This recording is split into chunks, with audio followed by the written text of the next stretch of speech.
اکثر لوگ یہ بات کہتے ہیں اللہ غفور الرحیم ہے، اللہ معاف کر دے گا. یہ بہت خطرناک جملہ ہے. آپ خدا کی نافرمانی کر رہے ہو اور یہ کہہ رہے ہو کہ اللہ کیا ہے؟ غفور الرحیم ہے. یہ بہت، دیکھو اللہ جب گناہ کی بات کرتا ہے نا کہ گناہ مت کرو، تو جہنم کی وعیدیں سنا کے ڈراتا ہے. وہاں یہ نہیں کہتا کہ میں غفور الرحیم ہوں. خوب سمجھ لیں، یہ جو آج ہم نے سورہ اعراف پڑھی ہے، اس میں جو پیغمبروں کے واقعات آئے، تو کہیں بھی نہیں ہے کہ پیغمبروں نے قوم کو جا کے سمجھایا ہو کہ دیکھو تم اللہ کی نافرمانی چھوڑ دو. نہیں چھوڑتے تو کوئی بات نہیں، اللہ بہت غفور اور رحیم ہے. یہ کہیں بھی نہیں ہے. کئی واقعات پڑھے، میں انشاءاللہ بھی پڑھتا ہوں اس کو. کہیں بھی نہیں. ہر پیغمبر نے کہا انی اخاف علیکم عذاب یوم عظیم. تم نے گناہ نہیں چھوڑا، ہمیں ڈر ہے کہ بہت بڑا عذاب نہ تمہارے اوپر آ جائے.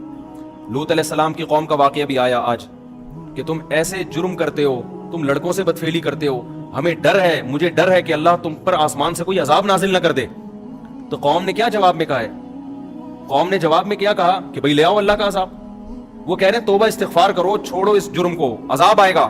قوم جواب میں کیا کہہ رہی ہے کہ بھئی آپ بہت پاک دامن ہو، آپ علاقہ چھوڑ کے چلے جاؤ. تو جواب میں لوط علیہ السلام نے یہ نہیں کہا کہ نہیں عذاب نہیں آئے گا، اللہ کیا ہے؟ بہت غفور اور رحیم ہے.